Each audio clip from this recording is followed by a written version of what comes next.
Bem, pessoal, boa tarde. Sejam bem-vindos a mais uma atividade, a primeira atividade de monitoria, na verdade, de Estatística 1, né? Tá, então, hoje eu vou começar com vocês discutindo um exercício que eu acho que é bem legal, ele é bastante interessante, porque ele cobre parte do que nós vimos na última aula, e a primeira parte do curso, né? Tá, então, ele é bastante interessante, ele aborda assuntos que nós não diretamente discutimos durante as atividades síncronas, tá bom?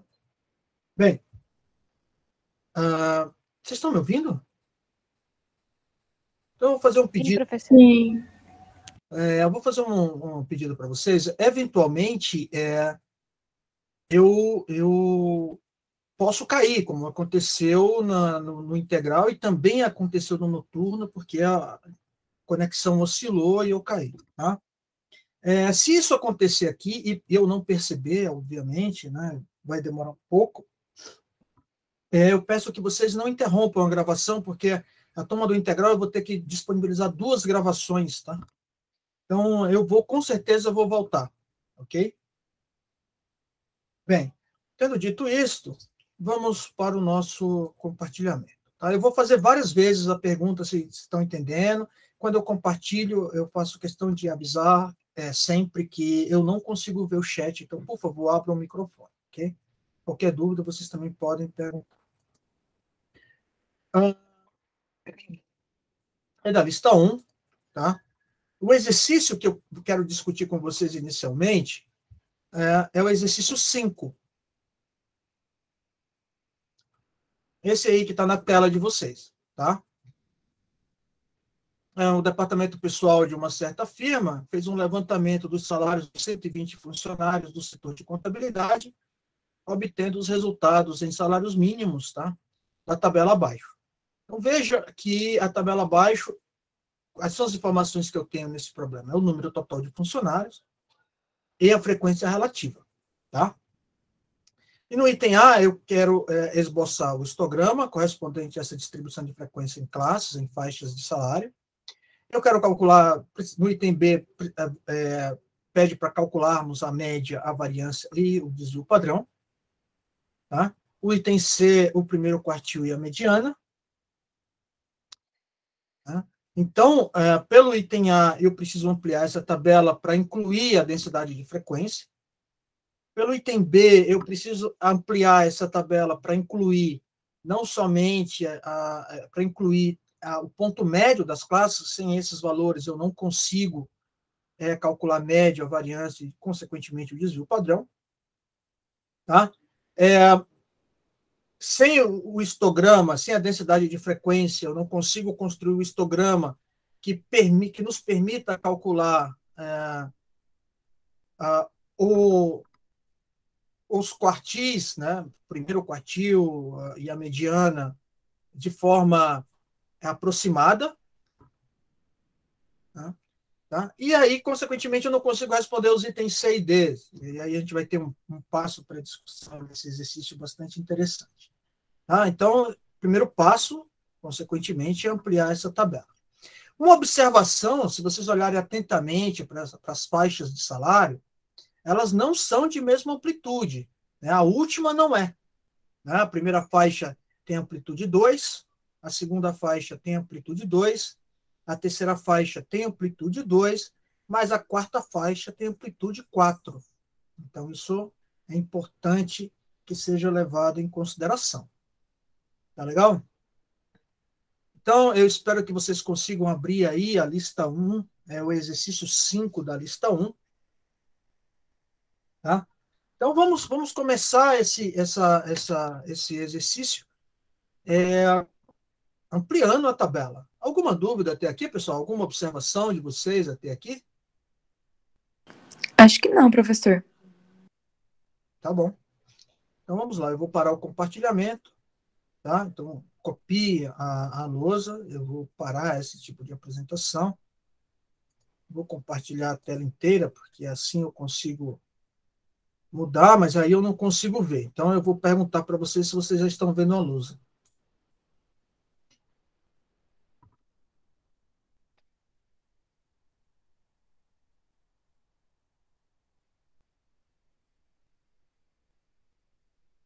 Estão vendo a lousa, pessoal? Sim, professor. Ok. Então, esse é o exercício 5 da lista 1, né? Primeiro passo é nós ampliarmos a tabela de frequências. Então, aqui nós teremos as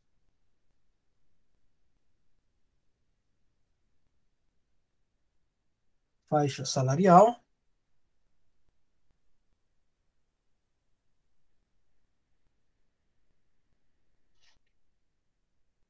de 0 a 2, de 2 a 4, de 4 a 6 e de 6 a 10. E eu vou colocar o total.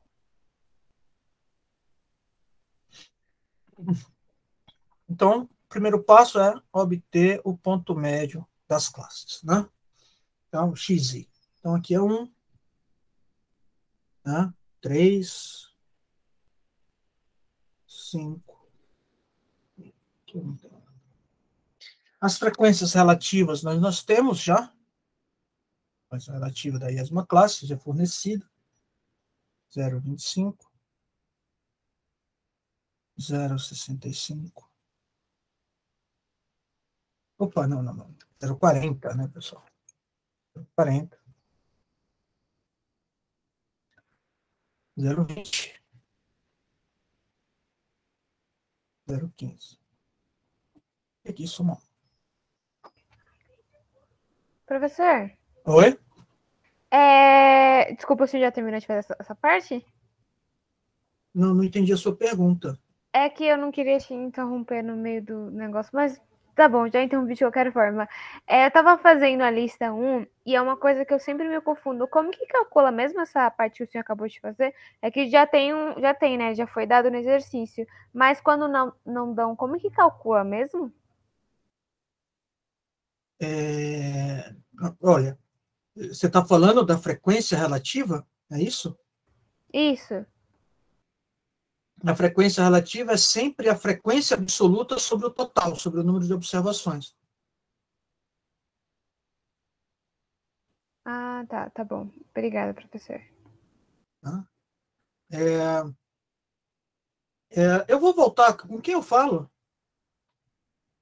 Com quem eu falei agora há pouco tempo? A Kevin, professor. Kevin, eu vou. Se você, caso permaneça com a dúvida, no final desse exercício eu vou fazer uma observação com relação a ele, que é uma outra maneira de solucioná-lo, e aí eu volto à sua pergunta, tá bom? Ah, tá bom, perfeito. Obrigada. Então, olhando para essa tabela, né, esses dados são fornecidos, né, e nós temos também o N usado, que é 120. E eu vou apenas considerar essas duas informações, tá certo? O 120 e a frequência relativa. Tá? Eu só preciso disso, né? Eu poderia, por exemplo, obter a frequência acumulada relativa da mesma classe, 0,25, 0,65, 0,85, 1. E aqui eu posso calcular a densidade de frequência, que é a frequência relativa da mesma classe, dividido pela amplitude da mesma classe. Né? Tá? Então, por exemplo, a densidade da primeira classe, D1, é a frequência relativa da primeira classe sobre a amplitude da primeira classe. Qual é a frequência relativa da primeira classe? 0,25. Dividido pela amplitude da primeira classe. 2 menos 0, 2. Então, isso aqui, 0,1250. Tá? Então, eu vou fazer esse procedimento para todas as classes. Na segunda classe, é 0,40 dividido por 3, dividido por 2, desculpa.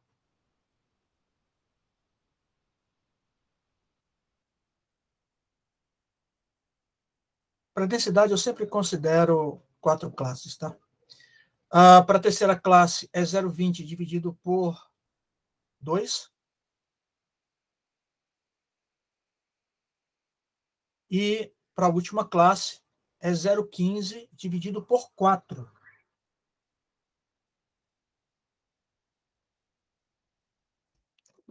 Legal? Alguma dúvida até aqui, pessoal? Não.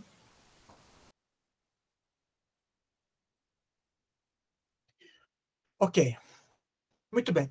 Uma parte importante na solução do exercício primeiro, classificar essa variável, né? Essa variável é uma variável quantitativa contínua, por isso que a distribuição é realizada em faixas de salário. E vocês precisam tentar interpretar as informações dessa tabela, tá certo? Então, 25% dos funcionários desse setor ganham menos do que 2 salários, tá certo? 65% desses funcionários ganham menos do que 4 salários, tá certo? E 35% desses funcionários ganham pelo menos 4 salários. Todas essas informações estão contidas nessa tabela, tá? Só para a gente poder recordar. Ok? Muito bem. A primeira abordagem da solução desse exercício é simplesmente considerar essas informações e, a partir daqui, nós podemos começar a resolver a primeira pergunta, construir o histograma, tá certo? Eu vou colocar aqui o nosso histograma.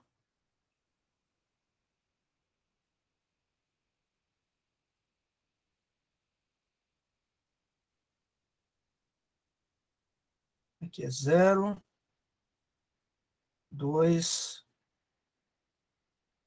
4, 6, 10. Tá? Então, aqui terão as nossas densidades. Aqui é 0,1, 0,2, 0,3, 0,4. E aqui é a nossa densidade, tá?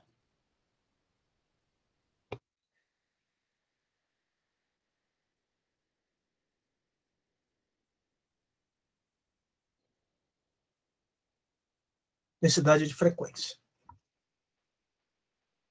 Então, agora eu vou, para construir o histograma, eu vou usar essas informações. Tá? Então, a primeira classe de 0 a 2 tem densidade de frequência de 0,1250, um pouquinho acima de 0,1.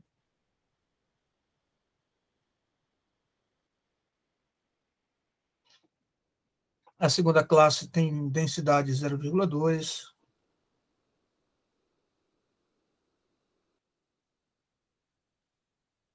A terceira classe tem densidade 0,1.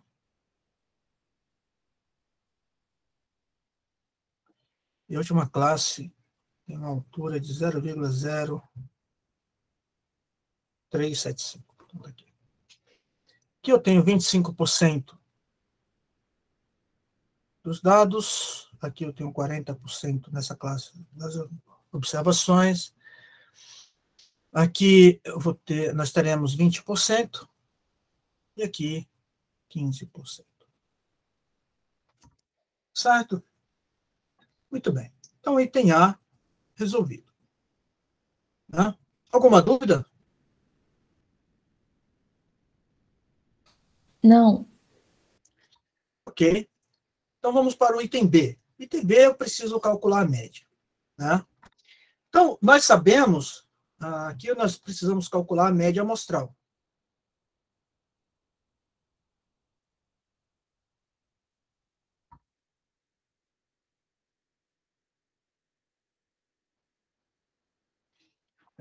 Tá? É o nosso x-barra.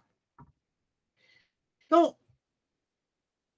qual a definição de x-barra? Né? É 1 sobre n, usando aquela notação sintética. Né? Para dados agrupados, como é esse caso, K vai de 1 até 4. Por quê? Porque nós temos 4 classes, né? De FI, XI. A frequência da mesma classe e o ponto médio da mesma classe. Então, como é que eu posso reescrever isso, né, pessoal? Isso aqui é uma soma, né?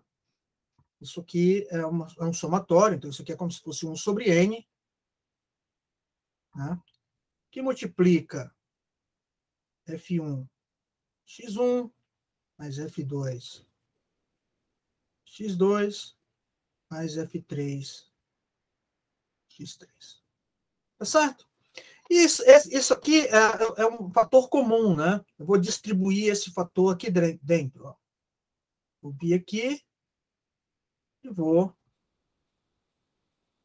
distribuir aqui, fazer distributivo. Tá? Ah, faltou o x4, né?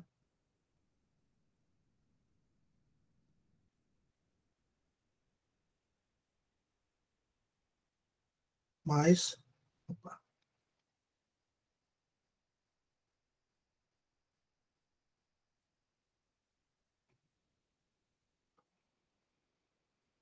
F4.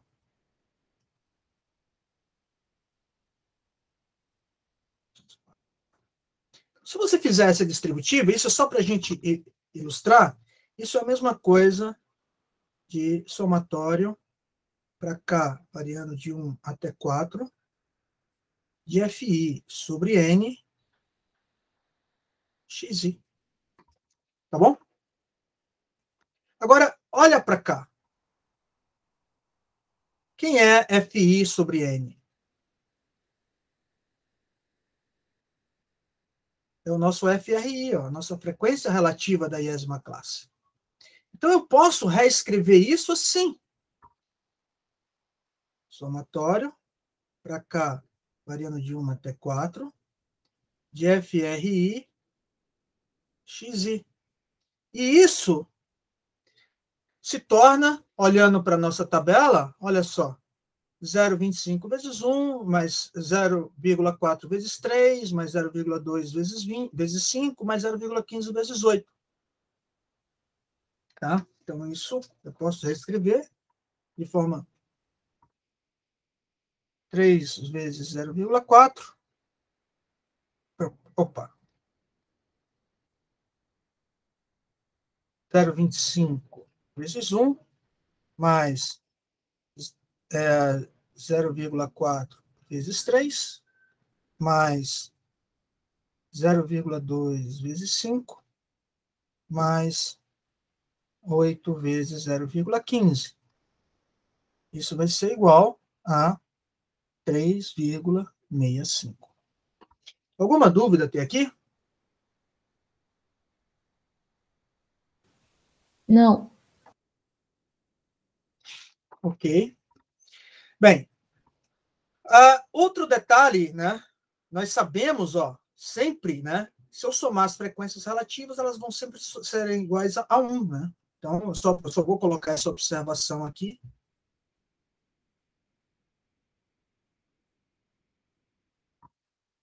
O somatório para cá, variando de 1 até cá, de FRI, é sempre igual a 1. Tá? Bem, existe outra solução para esse problema, para esse cálculo de média? Sim, existe. Tá? Você poderia chegar aqui e dizer o seguinte, não, eu não vou usar a frequência relativa, tá? Não pensou na frequência relativa como uma possível maneira rápida de calcular essa média, e você resolve fazer o seguinte, olha, eu sei o N e tenho o percentual, então eu posso obter as frequências absolutas, né? Obter os FIs, tá? Você pode obter os FIs aqui. Porque você tem que 25% das observações estão nessa classe. Isso corresponde a quantas pessoas? 0,25 vezes 120. Então, eu posso montar essa tabela com as frequências absolutas. Olha só. 30, 48, 24, 18, 120. Tá certo? E, com isso, usar essa primeira parte aqui. Ó. Pode ter as duas opções. Tá? Agora, se você tem a frequência relativa, é muito mais rápido, né? Calcular a média. Tá bom? Isso é uma alternativa bastante interessante. Tá? Nesse item, ele pede também a variância e o desvio padrão. Okay? Então, agora a gente vai precisar calcular a variância amostral. Aqui eu vou precisar de um detalhezinho, tá? Para mostrar uma coisa para vocês, uma justificativa teórica que ajuda bastante, tá? Do ponto de vista prático, tá? A variância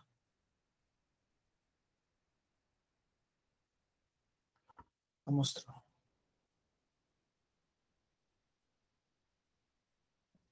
Pessoal, está muito pequeno para vocês? Está dando para enxergar bem? Não, tá normal, professor, dá para enxergar. Ah, legal. Então, nós vimos, né, na aula passada, não exatamente na aula retrasada, quando nós iniciamos as medidas resumo, que a variância amostral, a fórmula dela é 1 sobre n menos 1, né, somatório para dados agrupados, tá? Para i variando de 1 até k, né? K é o número de classes, de fi, que multiplica xi menos x barra ao quadrado. E eu falei para vocês que essa fórmula, eu posso reescrevê-la da seguinte forma, né? 1 sobre n menos 1, que multiplica o somatório para i variando de 1 até k, de fi xi quadrado menos n x barra quadrado.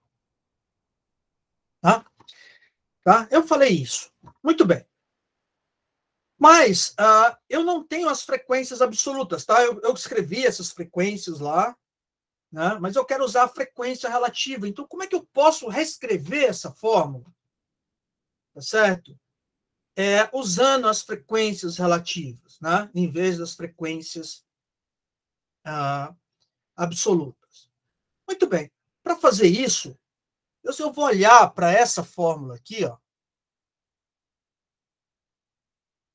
E eu vou fazer o seguinte: se eu multiplicar e dividir por n, eu não altero essa fórmula. Concorda comigo?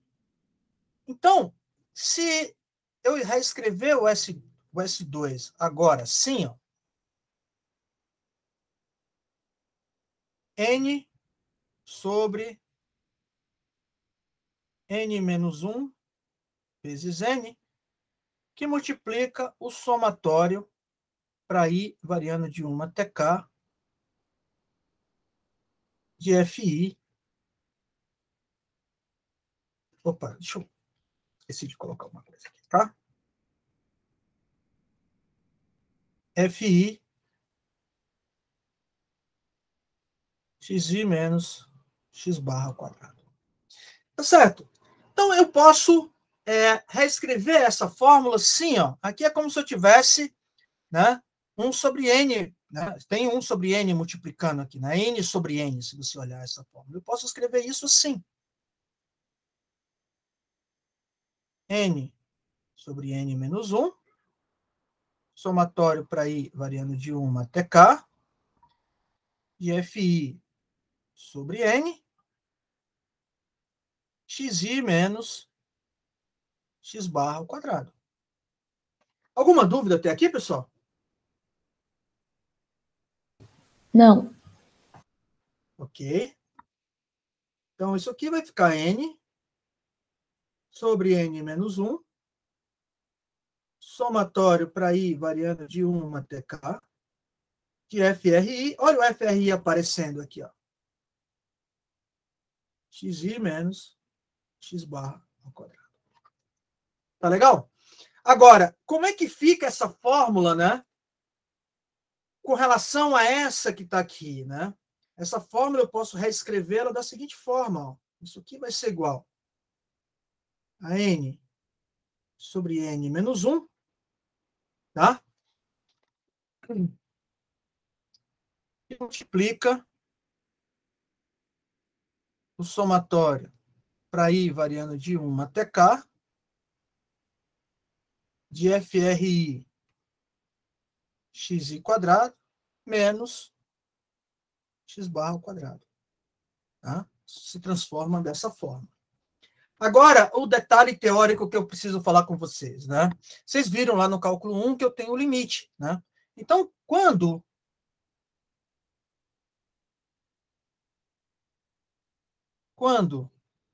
n vai para infinito,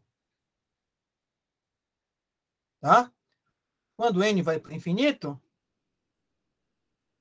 n sobre n menos 1 vai para 1. Tá certo? Então,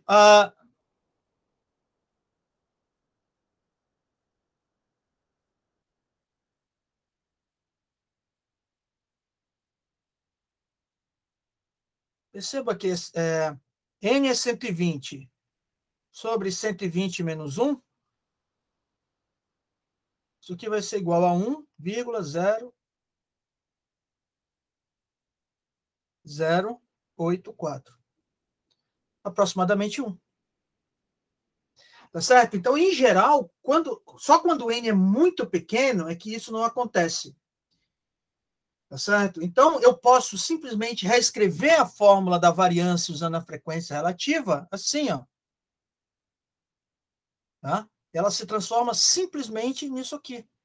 Somatório para ir variando de 1 até k, de FRI, xi quadrado, menos x barra quadrado. A fórmula se torna muito mais simples. Tá certo? E é isso que eu vou usar. Tá legal? Então, o nosso S2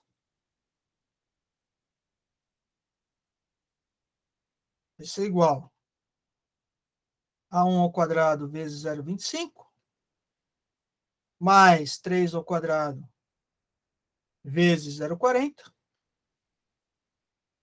mais 5 ao quadrado vezes 0,2, mais 8 ao quadrado vezes 0,15, menos 3,65 ao quadrado. Isso aqui vai ser igual a 5, eu vou fazer com 4 casas decimais, tá, pessoal? 12,75. Tá legal? E o desvio padrão, né?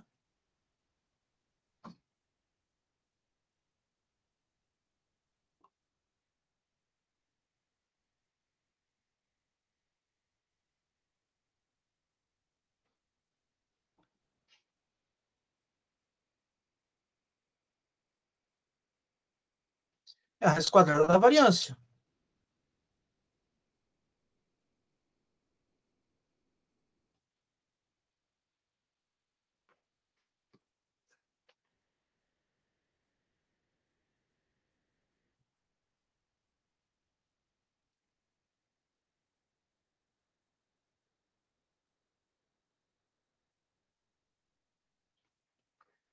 Tá legal? Alguma dúvida até aqui?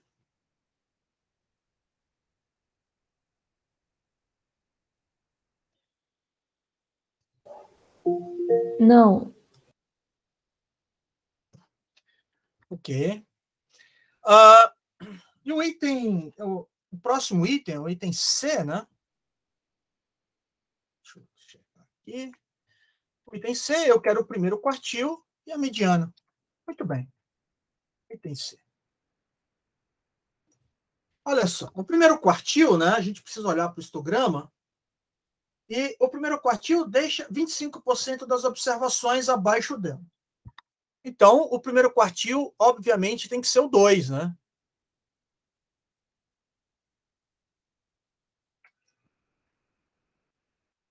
Tá? Esse aqui tem que ser o primeiro quartil. Deixa 25% das observações abaixo dela.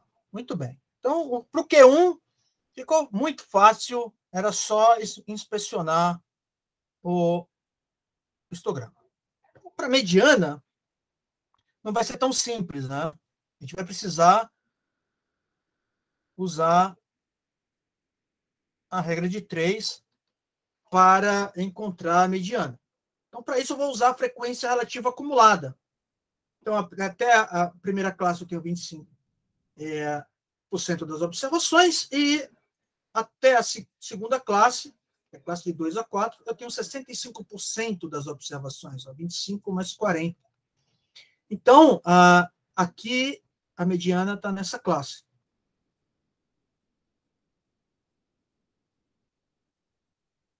Aqui está o Q2. Professor, desculpa, essa parte eu não entendi. A mediana, ela deixa 50% das observações abaixo dela. Né? Até a segunda classe, nós temos quantas observações? 25 mais 40. 65. 65% das observações. Então, a mediana tem que estar na classe de 2 a 4. Certo? Porque ela tem que ser 50%. Porque Ela tá... tá, entendi. Então, essa área de 2 até Q2, ela tem que ser 25% das observações. Concorda comigo? Sim, sim. Então, eu vou usar aquela regra, né, da proporcionalidade entre a área do retângulo e o comprimento da base. Então, né, Q2 menos 2 está para 25, assim como 4 menos 2 está para 40. Né, por cento. Isso implica, então, que o nosso Q2 vai ser igual a 2 mais 4 menos 2 vezes 25 sobre 40. Isso aqui vai ser igual a 3,25. Alguma dúvida?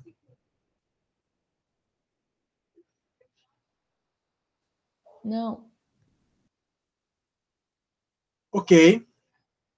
Então, com isso, nós resolvemos o item C. Agora, nós vamos resolver o item D. O que diz o item D? Se for concedido um aumento de 100% para todos os 120 funcionários, a média será alterada e a variância será a média e a variância serão alteradas? Serão alterados por quanto? E eu preciso justificar a resposta. E aí, o que vocês acham?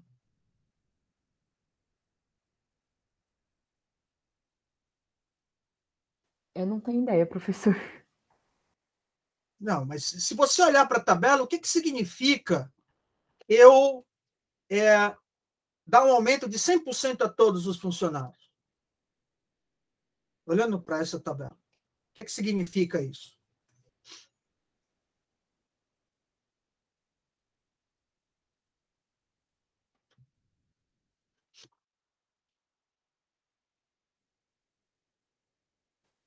Acho que talvez a média manteria.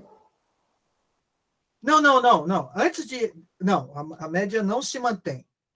Mas eu fiz uma pergunta antes. Assim, o que acontece com essa tabela se a empresa deu um aumento de 100% para esses funcionários? Como é que vai ser a alteração dessa tabela? Fala para mim.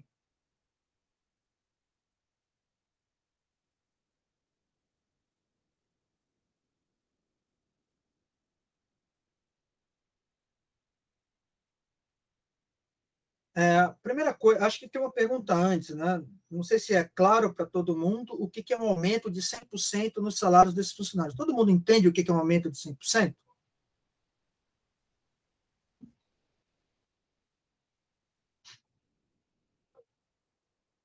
Professor, o João Vitor está falando que vão mudar as classes.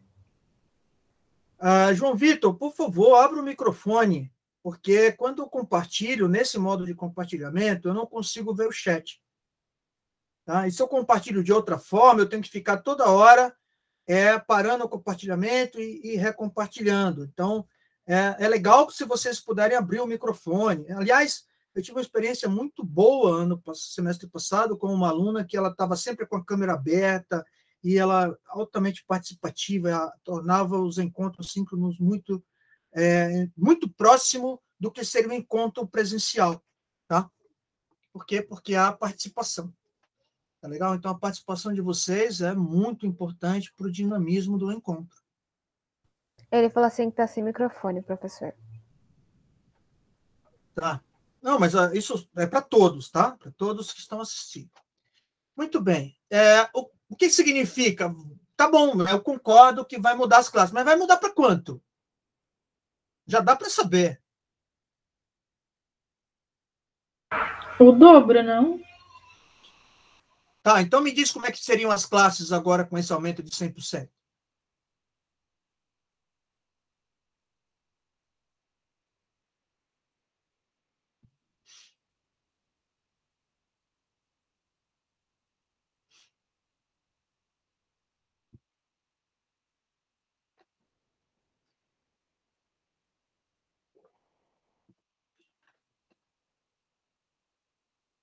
Alguém? Alguém? Como seriam as classes com aumento de 100%?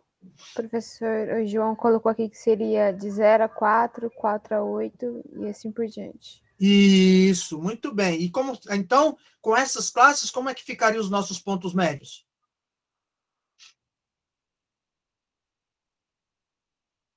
São 4 classes, pessoal. Podem listar, falar.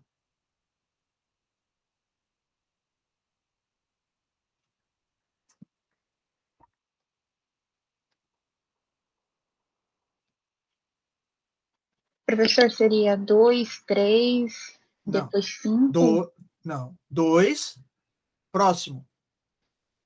Ah, 2. 3, não é? Não. Ah, não, porque aqui vai dobrar do 4, entendeu? Fica 8, 10, 5. Vai ficar 8, 2, 6, 10 e 16. Tá certo? Então, se você dobra os pontos médios das classes, que são os valores que representam as classes, né? Tá certo? Eles vão ficar multiplicados por 2. Então, o que acontece com a média, né? Isso tanto faz nas duas fórmulas, tá? Isso aqui é o item D, né? Tá legal? O que acontece com a minha média quando todos os valores são multiplicados por 2? Eu dobro o salário, né? Aumento de 100% é dobrar o salário, né? Então, a minha nova média, x barra, ela vai ser calculada com esses valores dobrados. I variando de 1 até K, e no nosso caso, K igual a 4, né? De FRI, a frequência não vai mudar, tá legal? A frequência relativa não vai mudar, mas os valores do XI serão multiplicados por 2. Tá certo? Porque eu vou dobrar a minha classe, os valores dos salários, né? Eu vou dar um aumento de 100%, tá certo? Para eles. Então, daqui para frente, eles vão ganhar o dobro do salário. Então, como é que fica, né? Se você olhar, né? Olha só, esse 2 multiplicando nesse somatório quer dizer o seguinte, ó. É a frequência relativa da primeira classe vezes 2 vezes x1, mais a frequência relativa da segunda classe vezes 2 vezes x2, ponto médio da segunda classe, mais a frequência relativa da terceira classe vezes 2 vezes x3, mais a frequência relativa da quarta classe vezes 2 vezes x4. Bem, o que eu posso colocar em evidência aqui? O 2, né? O 2 é um fator comum, né? Não depende do índice, né? Não está mudando com o índice. Então, eu posso colocar o 2 em evidência. 2 que multiplica a frequência relativa da primeira classe vezes o ponto médio da primeira classe, mais a frequência relativa da segunda classe vezes o ponto médio da segunda classe, mais a frequência relativa da terceira classe vezes o ponto médio da terceira classe, mais a frequência relativa da quarta classe vezes o ponto médio da quarta classe. Então, como é que eu faço? Como é que isso fica, né? Olha, isso aqui vai ser igual, né? Com esse 2 em evidência, 2 vezes o somatório, né? Isso aqui é um x barra estrela, tá, pessoal? Tá? A nova média, né? Para ir variando de 1 até K e K igual a 4, vai ser 2 vezes FRI, XI, ou seja, quem é FRI e XI é X barra. Então, isso aqui é 2 vezes X barra. Tá legal? Então, se eu multiplico os valores por uma constante, aqui nesse caso, como eu dobrei, vezes 2, tá? Eu multiplico por uma constante, a média se altera. Em que sentido? Fica multiplicada por essa constante. Eu podia ter dobrado, triplicado, quadriplicado, ou diminuído, né, esses salários, tá certo? Então, sim, a média se altera e fica multiplicada pela constante. Alguma dúvida? Não, professor. Agora, eu quero a nova variância, né? Uma variância S2 estrela, né? Tá? S2 estrela aqui, ó. Vou colocar essa estrela aqui, que agora eu estou trabalhando com os dados que estão multiplicados por 2, né? Tá? Então, o que acontece com a fórmula da variância? Nós vamos lembrar que a fórmula da variância, no nosso caso, é 1 sobre n menos 1. Tá? 1 sobre n menos 1, que multiplica I, variando de 1 até K, K igual a 4, tá certo? Como é que estava lá na nossa conta, né? Essa fórmula poderia se resumir a simplesmente o somatório, né? Isso se resume somente o somatório para I variando de 1 até K, né? Lembrando que a nossa fórmula é essa, né? Tá? A nossa fórmula é essa. Então, a nossa fórmula poderia, como esse valor é próximo de 1, quando n é grande, a gente vai trabalhar com amostras grandes, tá? A nossa fórmula se resume somente a esse FRI xi menos x barra ao quadrado. Olha só que legal. Isso aqui vai ser igual a 1, aproximadamente igual a 1, né? Isso aqui, em geral, é aproximadamente igual a 1, tá? Como foi para 120 menos 120 menos 1, só para lembrar vocês. Então, a nossa fórmula se resume a somatório para I variando de 1 até K de FRI xi menos x barra ao quadrado. Eu vou usar essa fórmula agora, tá? Vou usar essa fórmula agora. Então, a FRI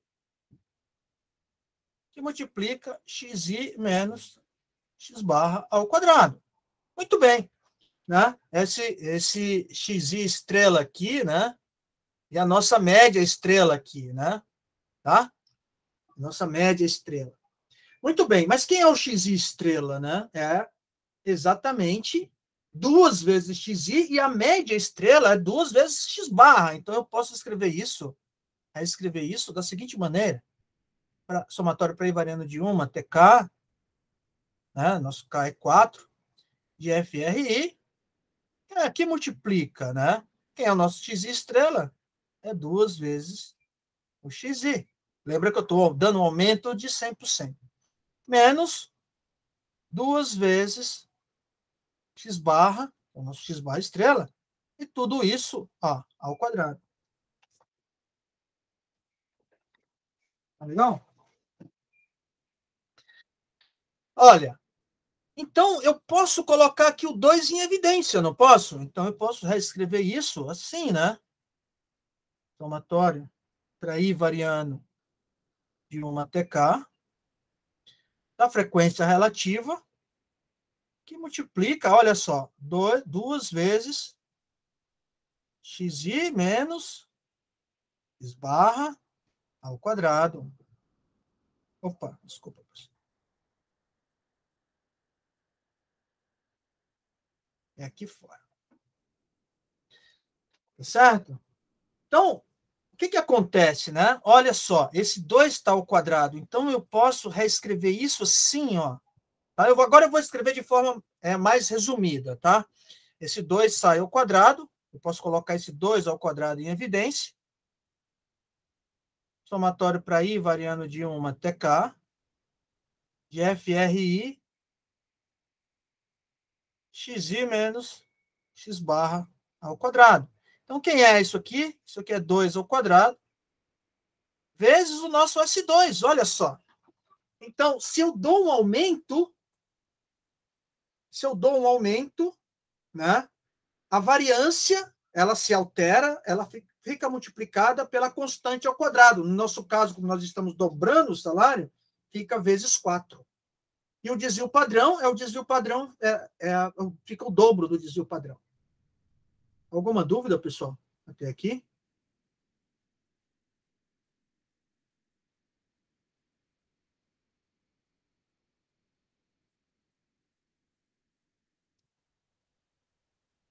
Eu acredito que não, professor.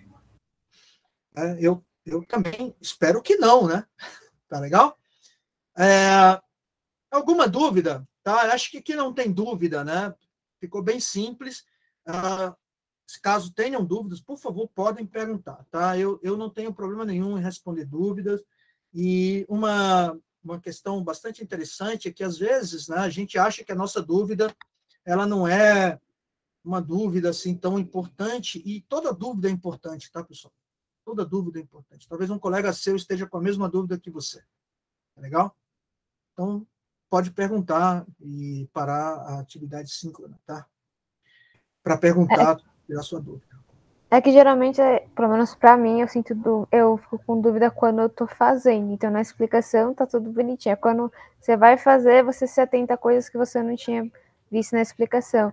Mas o bom da sua monitoria é que a gente consegue ir no perguntar conforme vai fazendo. Por exemplo, eu comecei a fazer e fiquei com dúvida na tabela de frequência. Aí o senhor já conseguiu tirar essa dúvida, aí eu posso dar continuidade. Mas eu acho que eu vou fazer uma coisa. Com quem eu estou falando?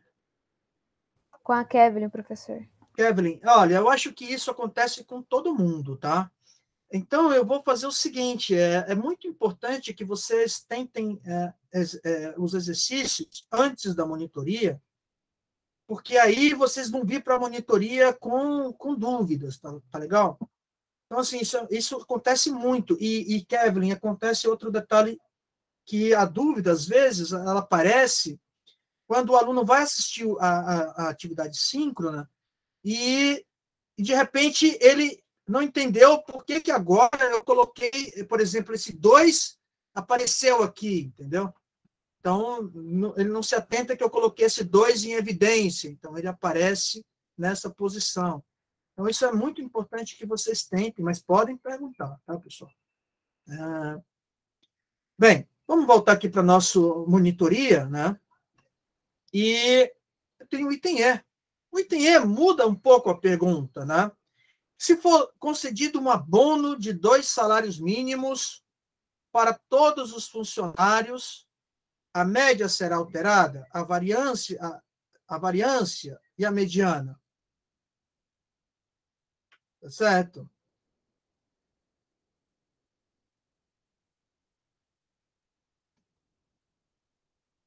Tá certo? Aqui tem as respostas, tá? Mas é importante que vocês se atentem à pergunta.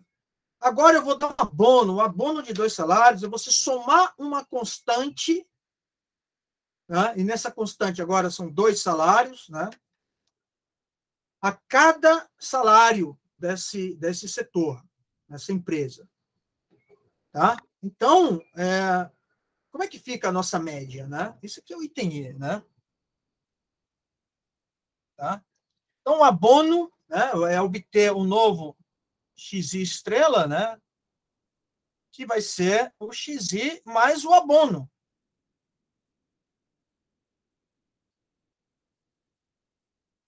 Né? Ou seja, é o XI mais 2. Tá certo? Então, o que acontece com a média quando eu somo uma constante, né, para todos os valores? Certo? Certo? Cada ponto médio, se você somar 2 valores, olhando para a tabela, né, vai de 2 até 4. De 4 até 6.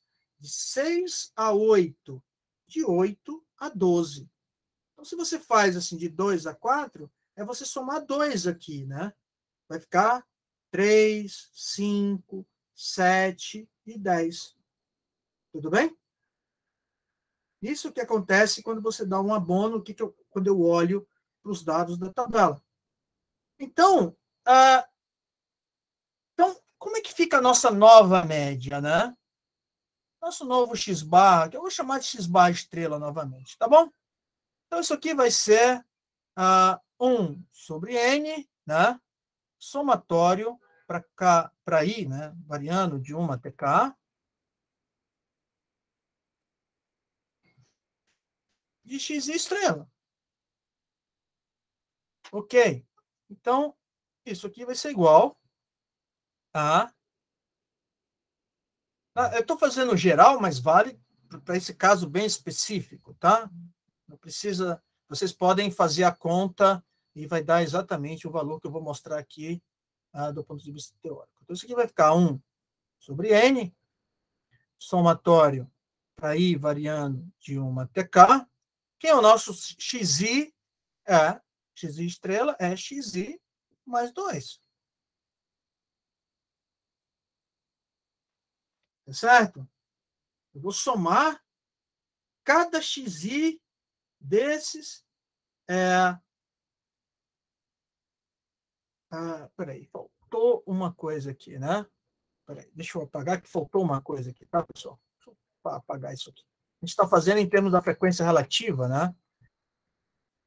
Então, isso aqui vai ficar FRI XI estrela. Tá bom? E não tem esse 1 sobre N aqui, né? Tá? Não tem esse 1 sobre N aqui. A soma é só FRI XI estrela. E eu vou fazer assim porque o cálculo se torna bem mais simples. Então, isso aqui vai ficar igual. Somatório para I variando de 1 até K, de FRI. Quem é o XI estrela? É XI mais 2.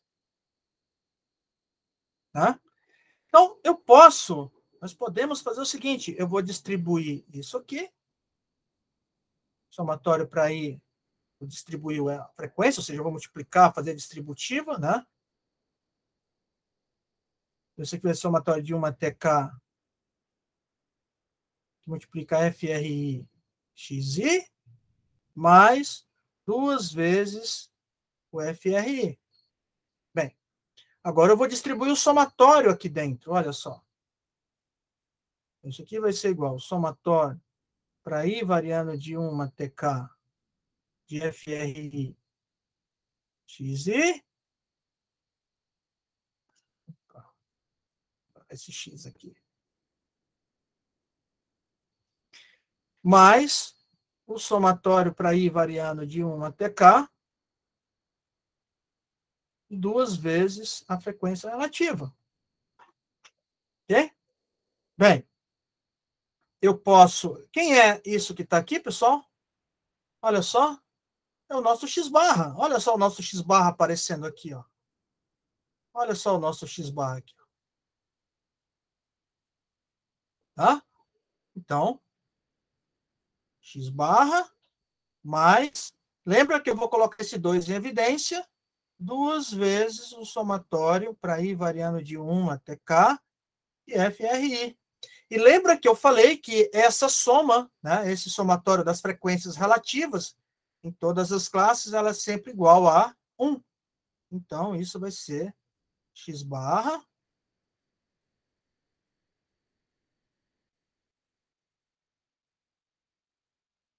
mais 2. Então, se eu somo uma constante a cada valor dessa variável, a média fica somada por essa constante. Tá legal? Fica acrescida dessa constante. Olha só. Alguma dúvida até aqui? Não. Ok. E o que acontece com a variância, né? Vamos lembrar, né, que o nosso S2 é um somatório para ir variando de 1 até K, de FRI,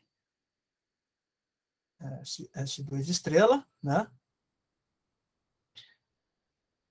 XI estrela menos X barra estrela, ao quadrado, né? Bem, isso aqui eu posso reescrever assim, né? Olha só, somatório para ir variando de 1 até K, de FRI, que multiplica XI mais 2, menos quem? X barra mais 2. Isso tudo ao quadrado. Ora, essa expressão, né? 2 menos com mais dá menos, vai ficar menos x barra. Menos com mais dá menos vai ficar menos 2. Mais 2 com menos 2, se anulam, isso aqui vai ser igual somatório para i variando de 1 até k, de FRI, e multiplica xi menos x barra ao quadrado. Ou seja, é igual ao nosso S2. Isso quer dizer o seguinte, se eu somo uma constante, né, a cada valor da variável, tá certo? A cada valor da variável, o que, que acontece com a variância? Ela não se altera. Tá certo? A variância permanece a mesma. Ela não se altera. Tá legal? E a mediana? Nós vimos que a mediana, né? O que, que acontece com a mediana? Para o cálculo da mediana, o que, que eu preciso? Apenas do número de observações. E 120 é um número par. Como é um número par, a mediana, né? Se você olhar, se você dobrar isso aqui, a mediana se desloca, né? Certo? Se você somar uma constante a cada valor, né? Vai ficar 2, ela vai se deslocar, ela vai ser deslocada, né? Com relação à constante que você está somando, certo? Isso vai acontecer também tanto para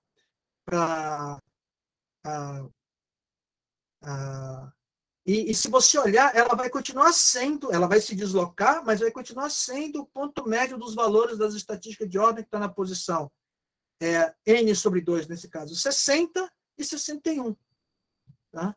Então, aí eu vou deslocar isso, se eu somar ou se eu multiplicar, eu vou deslocar no eixo a mediana, só. É só isso que vai acontecer. Tá? Ela vai ter o valor alterado porque eu vou deslocar os dados. Tá? Só isso, pessoal. Alguma dúvida até aqui? Alguma dúvida? Não. Tá. Ok. Bem, eu vou parar por aqui os exercícios da lista 1. Tem um exercício que eu pretendo discutir com vocês da lista 1, que é nessa linha, tá? É o exercício 6 dessa lista. Esse exercício é bem legal, porque eu não te dou a tabela, eu te dou as informações no problema, tá? Então, a minha sugestão para vocês é o seguinte, olha, o primeiro passo na solução desse exercício é você montar a distribuição de frequência em classes. Monta a distribuição de frequência em classes. O que eu forneço aí, e isso é muito legal, eu te forneço as frequências relativas. Certo? É isso que eu te forneço nesse problema. Então, é necessário que você construa a distribuição de frequência em classes, baseado com os dados que estão aí.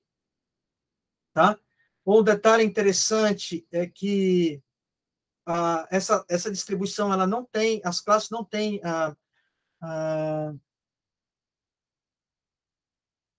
a última classe tem o dobro das classes anteriores, tá? Então, a última classe tem uma amplitude que é o dobro das anteriores, e com base nessa distribuição de frequência, você vai calcular o ponto médio das classes, a frequência relativa já está presente, vai ter que calcular a densidade de frequência, construir o histograma, e a partir daí a gente calcula a média. Tá? O cálculo da variância do desvio padrão é similar ao que a gente fez no exercício 5. Então, o exercício 5 ajuda para entender o exercício 6. Tá? Na próxima, nosso encontro síncrono, eu vou revisar esse conteúdo resolvendo esse exercício. Tá? O exercício da lista 1 vai ser esse, e o exercício da lista 2 eu vou selecionar ainda, tá? Para a gente começar com uma revisão e depois eu continuo com o assunto da matéria. Bem, outro exercício que é bastante interessante é o exercício 1. No exercício 1, eu dou para vocês uma única tabela, mas na verdade aqui são duas tabelas de frequências, tá? Uma das classes dos aluguéis da zona urbana, a outra da zona rural. Tá? Esses aluguéis é importante que vocês construam a distribuição de frequências desses aluguéis, tá? E a partir ampliada, com a densidade de frequência, e aí vocês vão construir um histograma. A partir desse histograma, vocês vão poder discutir, comparar distribuições dos aluguéis da zona urbana e dos aluguéis da zona rural. Tá legal? Aqui vale a pena ressaltar que quando vocês construírem essas classes, elas não têm a mesma amplitude. Se você olhar, ó, a primeira classe tem amplitude 1, a segunda classe tem amplitude 2, a terceira classe tem amplitude 2, tá certo? A quarta classe tem amplitude 3 e a quinta classe tem amplitude 5, tá, pessoal? Então, quando vocês construírem um histograma, tentem respeitar o tamanho das classes, tá? E aqui vocês vão usar a última parte da nossa aula passada, que é a relação entre simetrias. Vocês lembram que eu tenho, quando a distribuição é assimétrica à esquerda, né? Valores menores da variável. Alguém quer perguntar alguma coisa, pessoal? Eu só pedi para o senhor repetir de novo é que eu não sei falar as nomenclaturas. No metade das classes. Eu não sei o nome, desculpa. A amplitude das classes? Acredito que sim, é que tá no meio, né? Tipo, que nem que entre o 2 ponto e 3, médio. 2,5. Isso. Isso, é o ponto médio da classe. E aonde você quer que eu... Só para confirmar aqui, que eu também fui o ponto. Então, o ponto médio entre 2 e 3 é 2,5. Entre 3 e 5 é 4. Entre 5 e 7 é 6. Entre 7 e 10 eu fico em dúvida se é 8, 9 ou 8,5. Entre 7 e 10? Que na amplitude, aqui nas classes, entre 7 e 10 aqui. 8,5. 8,5. Então tá certo. É o ponto médio da classe. É 7 mais 10 dividido por 2. Tá bom. Era só essa dúvida mesmo. Obrigada. Então, aqui vale a pena vocês olharem.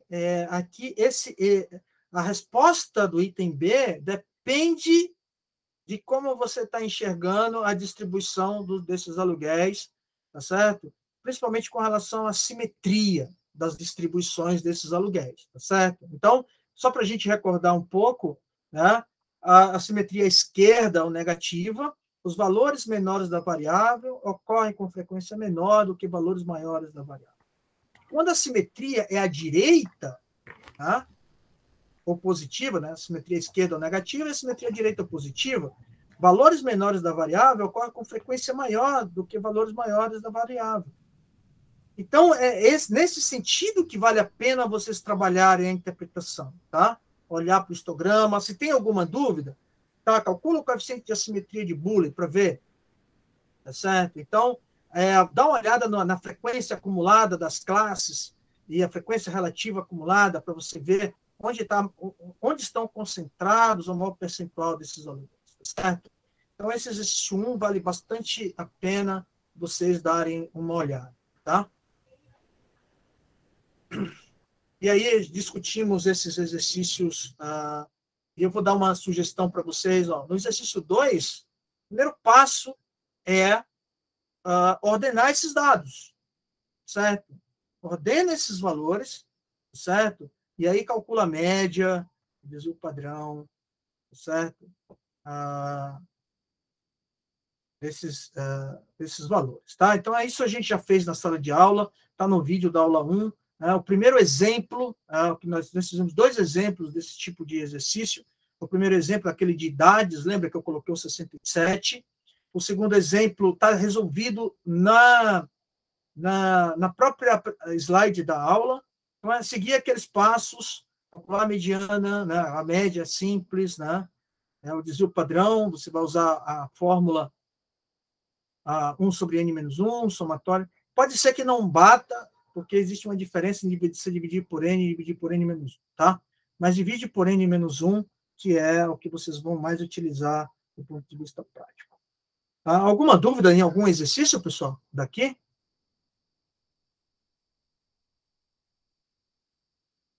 Que vocês gostariam de discutir?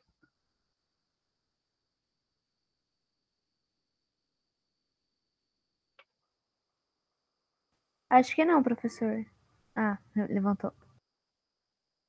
Professor, não exatamente no exercício, mas se for possível, depois dar uma explicação com relação a fazer um histograma no R, que eu ainda estou tendo um pouco de dificuldade quando eu jogo a fórmula. Acho que não sei se é porque eu não baixei todos os pacotes necessários. Não, não. Eu posso te mostrar agora. Ah, obrigada. Deixa eu abrir aqui. Eu vou disponibilizar para vocês aquele script da aula em que eu construo o histograma. Deixa eu carregar ele aqui um pouquinho. Demora um pouquinho.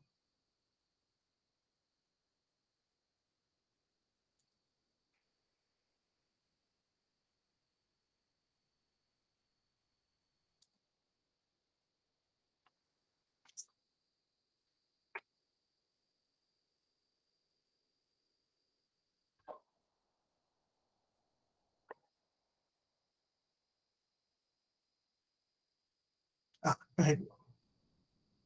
Ok. Deixa eu ver aqui aula 1.r. Eu vou usar aqueles dados que eu já tinha digitado do preço médio da saca de milho, tudo bem?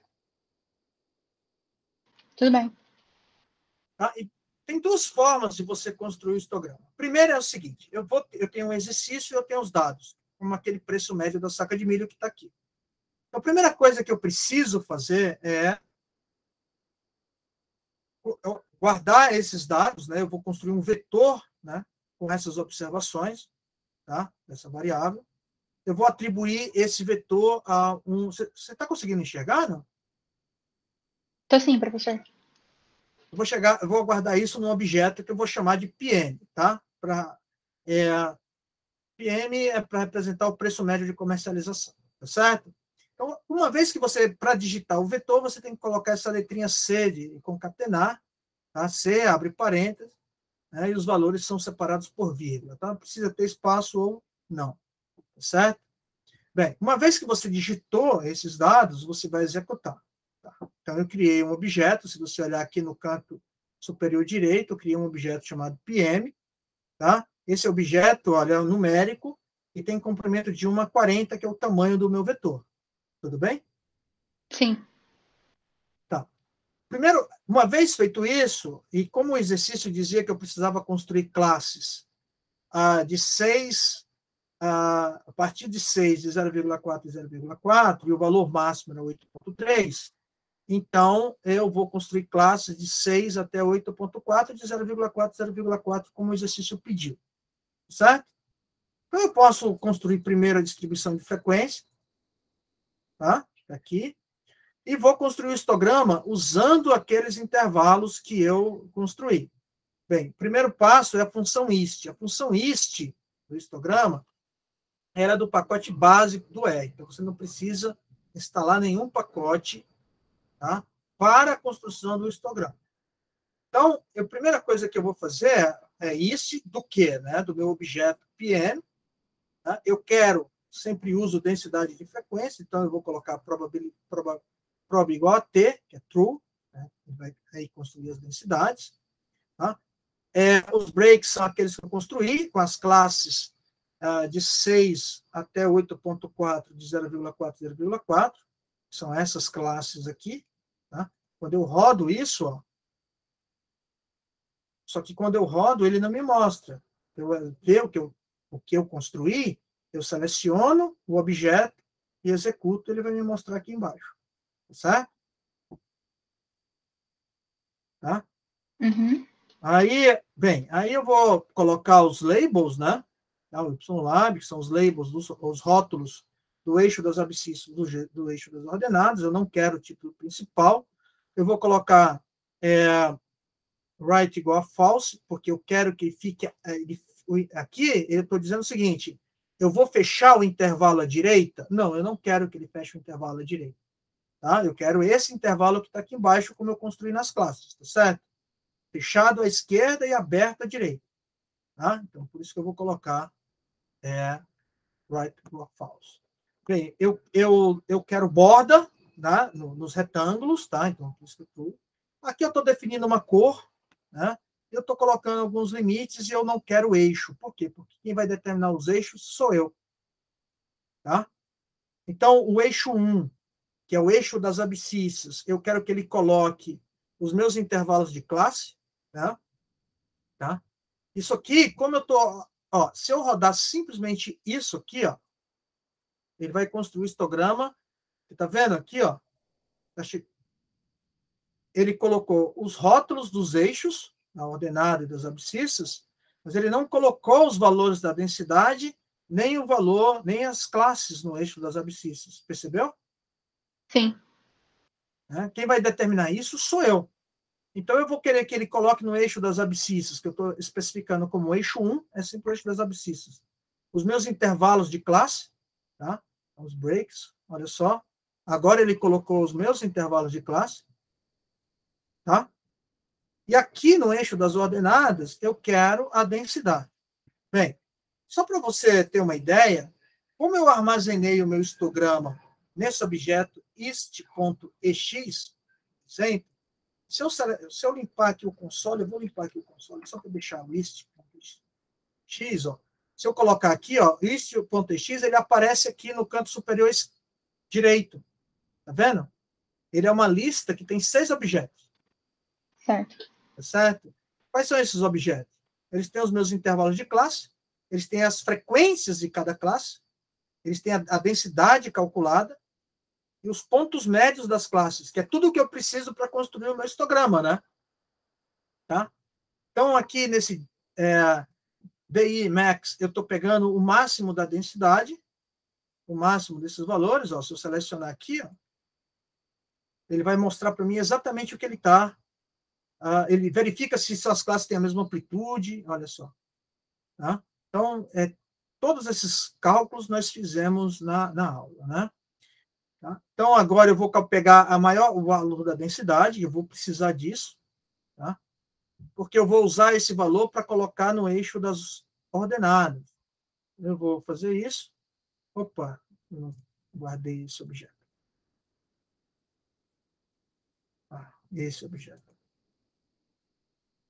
Olha só, agora eu coloquei e eu vou colocar a legenda em cima de cada retângulo. Isso eu que especifico. Olha só.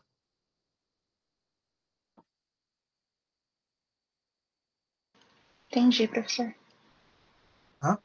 Então, é claro que quando eu faço sempre isso, quando eu preciso, eu estou trabalhando com um conjunto de dados, por exemplo, a receita de empresas, ou eu construí uma distribuição de frequências em classes e eu quero representar graficamente essa distribuição de frequências em classes. Tá certo? E aí eu preciso construir um histograma com essas especificações. Tá certo? Isso ajuda bastante na hora de fazer a apresentação, na hora de ver. Eu sempre coloco borda para indicar que os retângulos são equidistantes, tá? Não são equidistantes, são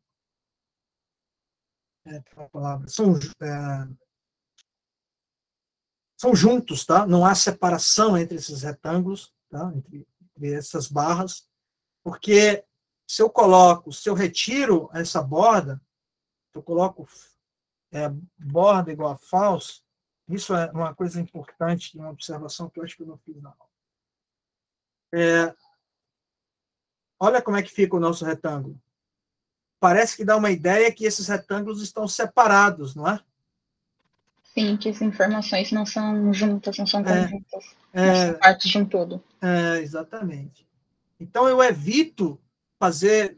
esteticamente, eu até acho bonito esse histograma, mas eu evito utilizá-lo para... Porque, senão, por exemplo, se você faz o histograma sempre assim e vai usar, por exemplo, o Excel para fazer o histograma lá na sua empresa, o Excel faz gráfico em barras, ele não faz histograma direto. Tá certo? Eu experimentei isso. Tá certo? E mesmo existe um jeito de você juntar as barras, mas o Excel ele tem um problema. Quando as classes são de mesma amplitude, que é esse caso, não tem problema nenhum. Você junta as classes, está resolvido o seu problema. Tá certo? Mas quando as classes têm amplitudes diferentes, o Excel tem a mania de colocar os valores aqui embaixo diferentes, tá? Por exemplo, de 6 a 8,4, mas a largura do retângulo é a mesma. de todos os outros. Ele não respeita o intervalo da classe, entendeu? Sim. Então, mas existe um jeito, eu até já fiz isso em algum momento, de fazer tanto o histograma como o boxplot usando Excel. Tá, tem. Tá legal? Tem e é possível fazer. Tá? Mas, em geral, a gente faz... mas, por exemplo, qual é o seu curso? Administração. Então, digamos que você está trabalhando com o Hernan trabalha muito com modelos lá em marketing, ele e o Evandro trabalham bastante. E digamos que você quer avaliar só a distribuição dos dados e você nem está representando graficamente uma distribuição de frequência. Você quer só avaliar a distribuição dos dados, ok? Simetria, assimetria, onde está a maior concentração de valores, tá certo? Certo. Se você pode supor uma distribuição normal, então, nesse caso, você nem precisa se atentar a todos esses detalhes. Pode construir o histograma default do R. Tá? Uhum.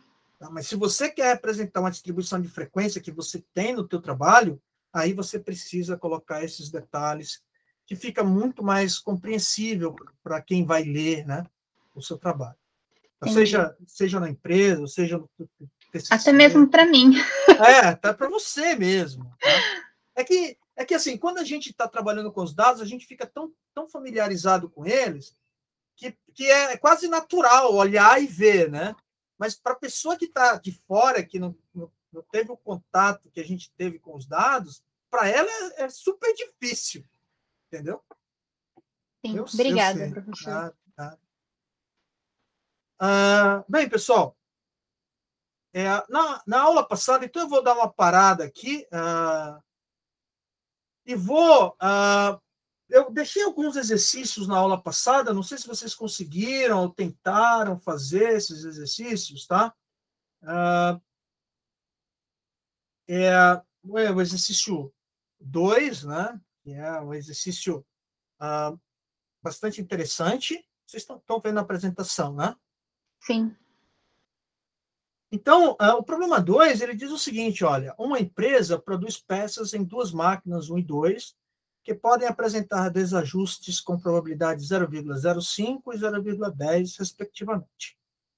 No início do dia de operação, um teste é realizado e, caso a máquina esteja fora de ajuste, ela ficará sem operar nesse dia, passando por revisão técnica. Para cumprir o nível mínimo de produção, pelo menos uma das máquinas deve operar. Calcule a probabilidade da máquina 1 apresentar desajustes e a máquina 2 não. Essa é a primeira pergunta, tá? A segunda pergunta é: calcule o risco da empresa não cumprir com as suas metas de produção. Bem, pelo problema, a empresa ela não cumpre a sua meta de produção se as duas máquinas estiverem com defeito. Concorda comigo? Sim. Tá? Então, vamos lá. Tá? Vamos ver esse exercício na lousa. Tá? Então, nós vimos isso aqui. Exercícios aqui são exercícios...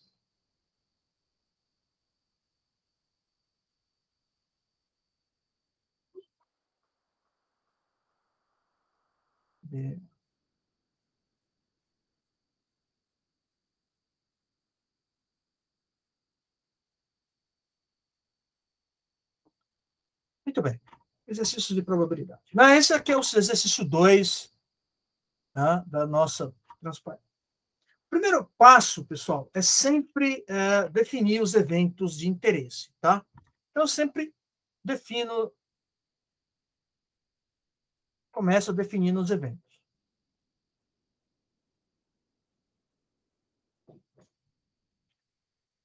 Tá? O primeiro evento que eu vou definir é o OI, que diz o seguinte: a máquina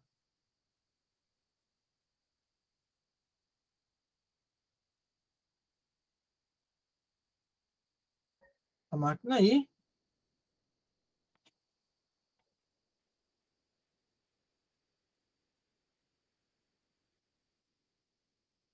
apresenta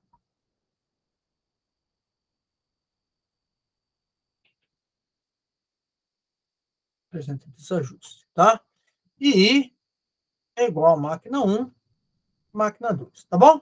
Em vez de escrever a máquina 1 apresenta desajuste, a máquina 2 apresenta desajuste, eu vou dizer assim, a máquina I apresenta desajuste. I é 1 ou 2. Tá legal? E o que, que nós sabemos, né, pelo problema, né?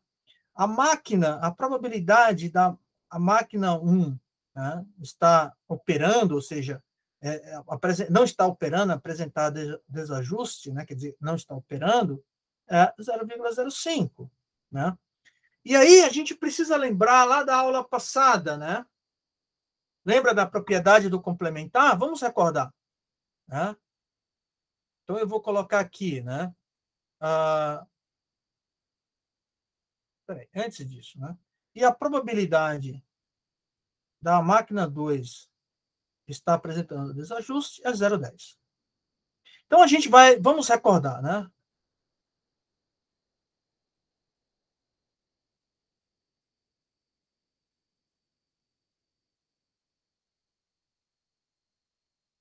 Se eu tenho um evento, a probabilidade do evento A é 1 menos a probabilidade de A complementar, tá?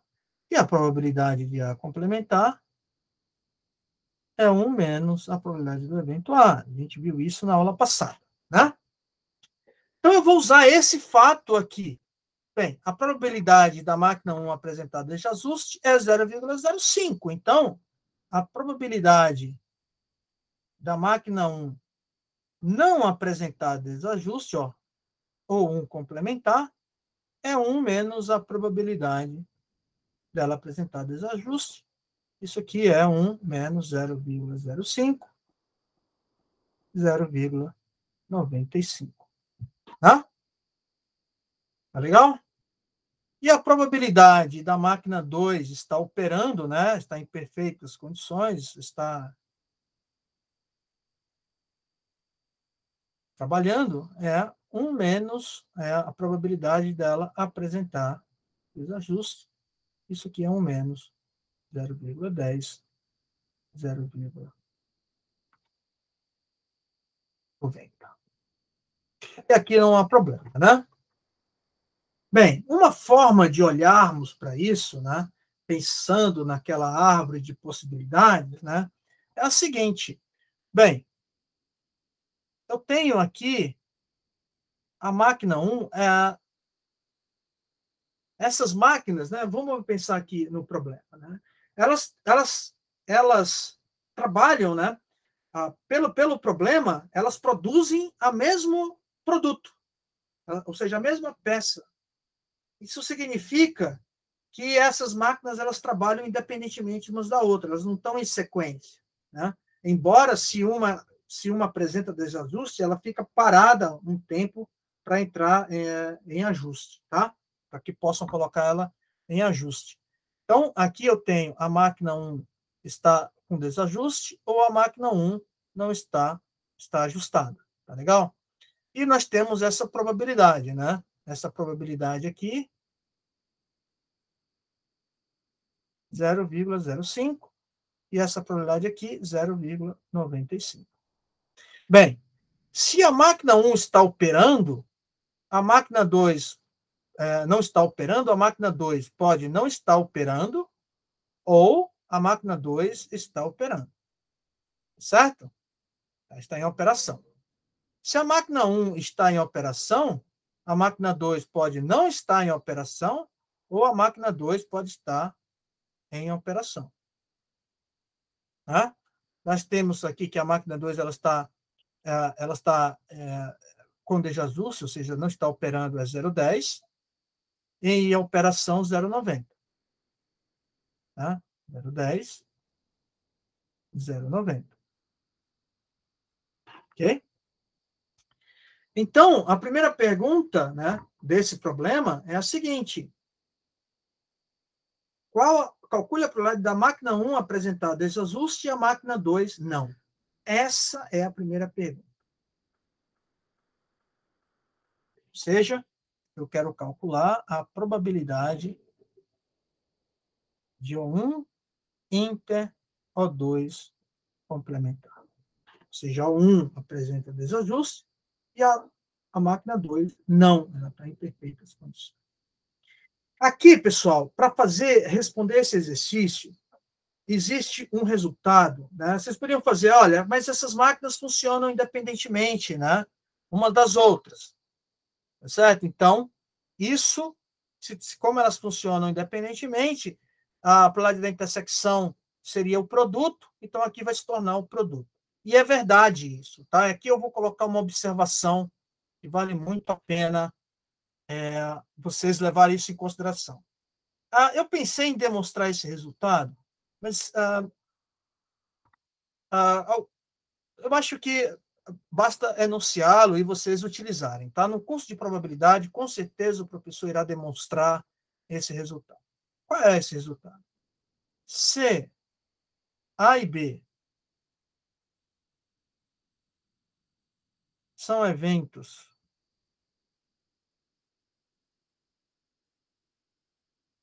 independentes,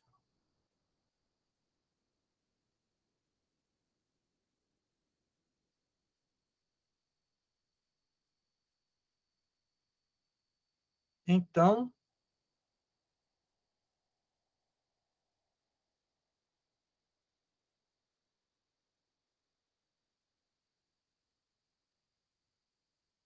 também são A e B complementar, A complementar e B, e A complementar e B complementar. Ou seja, se A e B são independentes, a probabilidade de A inter B é o produto das probabilidades.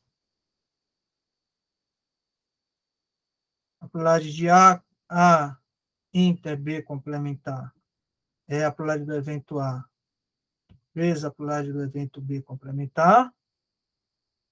E a probabilidade do evento A complementar e B é o produto de A complementar vezes a probabilidade do evento B.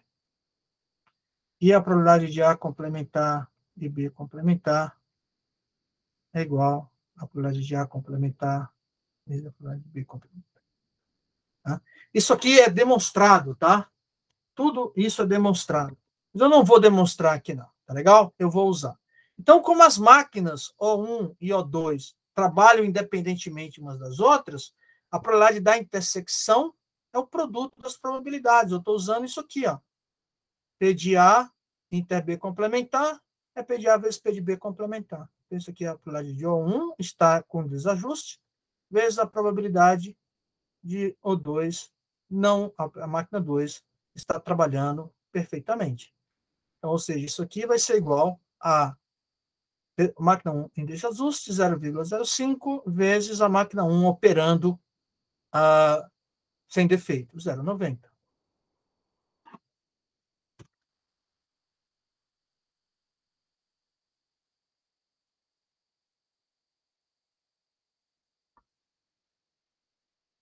Zero vírgula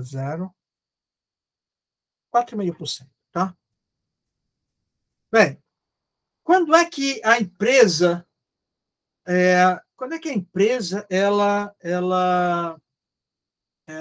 só para encerrar, tá, pessoal, bem rápido, ela deixa de cumprir com a sua meta diária? Quando as duas máquinas elas param. Então, qual é a probabilidade da máquina 1 estar com desajuste e a máquina 2 estar com desajuste? Tá? Isso aqui é a probabilidade de O1 vezes a probabilidade de O2. 0,05 vezes 0,10. Isso aqui é igual a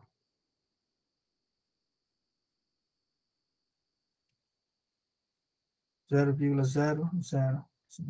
Olha só, é muito pouco provável que ela não consiga cumprir com a sua meta diária de produção, né, pessoal? Então, fica faltando um exercício, já estou passando da hora, desculpem, tá, pessoal, se puderem ter aula agora. Então, eu vou parar aqui a gravação, vou interromper aqui a gravação, E agradeço a participação de vocês, tá?